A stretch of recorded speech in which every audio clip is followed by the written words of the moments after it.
กราบสบายดีเนาะมื่อนี้ก็มาเล่นฟรีไฟร์ตามเคยเนาะแม่บ่ได้ลิ้นดนเลยฝีมือตกคือสิบ่ได้ทีหนึ่งมื่อนี้ก็ยังไงก็ขอติดท็อป1 ใน 3ก็ยังดีนะขอติดท็อปเด้อมื้อเด้อขอติดท็อปเด้อนำกูมาเด้อล่ะเด้อนำกูมาเด้อด้วยนำกูมาเด้อโดดเลยมันคือบ่โดด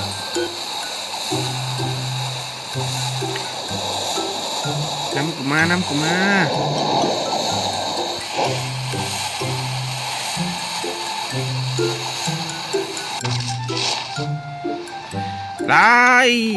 มาละแล้วบักทางใดเห็นกูดงกันลงโอ้โหคนเยอะคนโคตรหลาย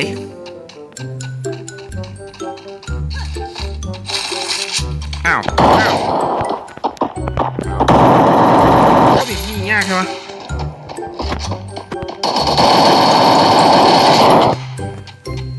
โอ้ยเกือบโอ้อะไรเสียงยังโอ้เลือดครับตามนี่อย่าฟาตายเด้อ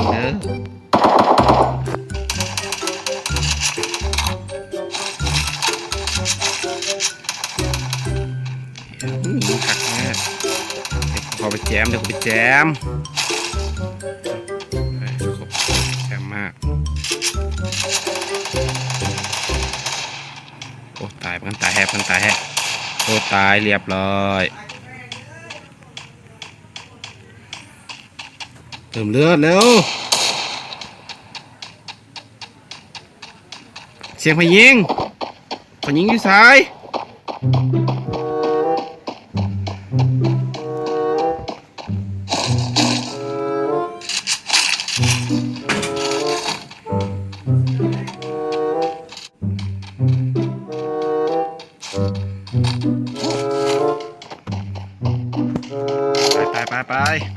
ไปฟาร์ม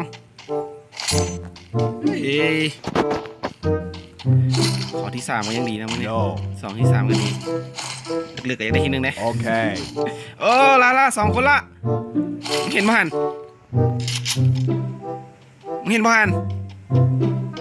มาแล้วล่ะ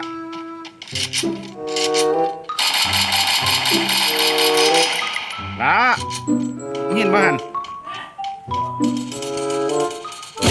เรียบร้อย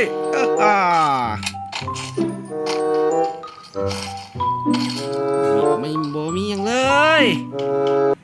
ขอลูกกระสุน AK นะน่าจะมีโอ้แล้ววับเลย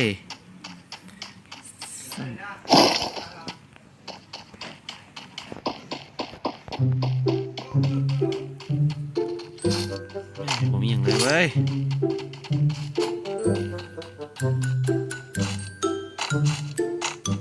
มันได้ที่1เด้อลึกๆกูก็อยากได้ที่1โอ้หน้าไหม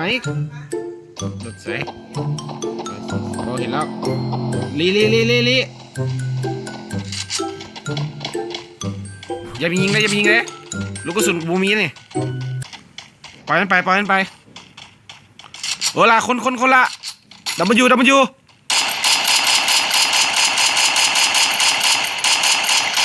มันคือยิงบอเถอะแล้วเลยกูอ้าว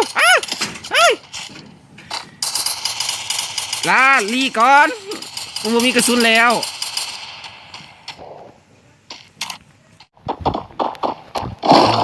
ทีมให้กูนี่กับไอ้นะมันมาแล้วถึงหัวเจ็บนักเดี๋ยวกูซัด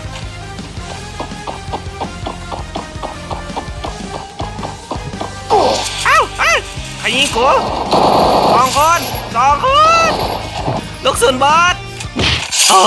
ยเรียบร้อยยำโอ้ยเกือบกูตายเฮ้ยเติมเลยแป๊บไอ้ห่านี่เกือบกูเลยใครยิงมึงเดี๋ยวไปนะเจอแล้ว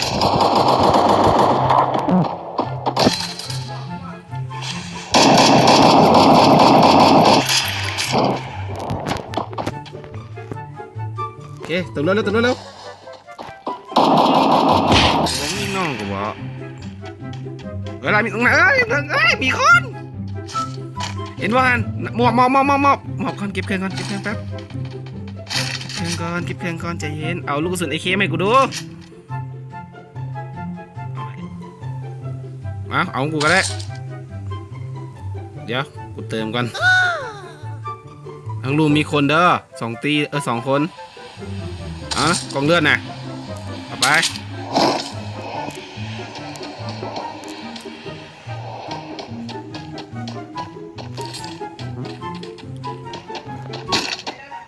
ฟังยิง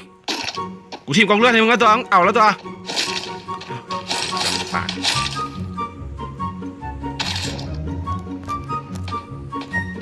ปล่อยมันยิงบังลุมก่อนโอ้ก็กูแตกสิปล่อยมันชนกันละเอาเข้าบ้านก่อนมึงยิงเห็นยังกูบอกว่าเข้าบ้านก่อนมันเห็นเขาเล่นบ้านโอ้ย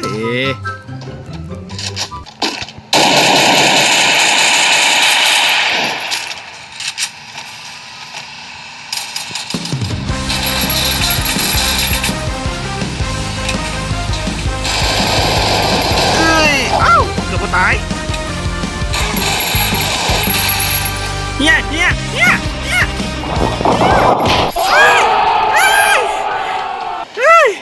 เอ้ยเกือบ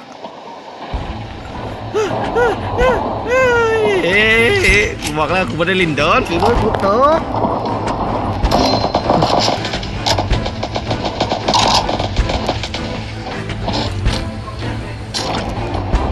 โอ้โห2 ตีส้มใครขึ้นจีบอลอดแล้วมึงส้มใครขึ้นจีบอลอดแล้วแม่งเอ้ยฝนตกอยู่ตอนนี้โอ้มึงมาตกตอนกูอัดเห็นยังมึงเสียใจแทนกูบ่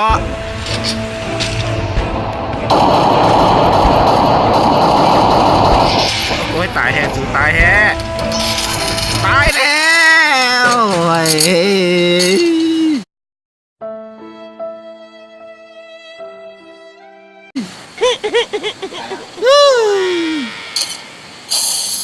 สาวที่มันดีทำไมเนี่ยกลางวงเลยบอกแล้วฝีมือกูมันตกโอเคนะถ้าใครมาคลิปนี้กับกดไลค์กดแชร์ให้หน่อยเนาะได้ที่13บอกแล้วเดี๋ยวก็จะพยายามฝึกฝนตัวเองลินเนาะเพราะว่าการเรียนลินอยู่ตอนนี้ท่านก็ขอขอบใจนะที่รับชมเนาะ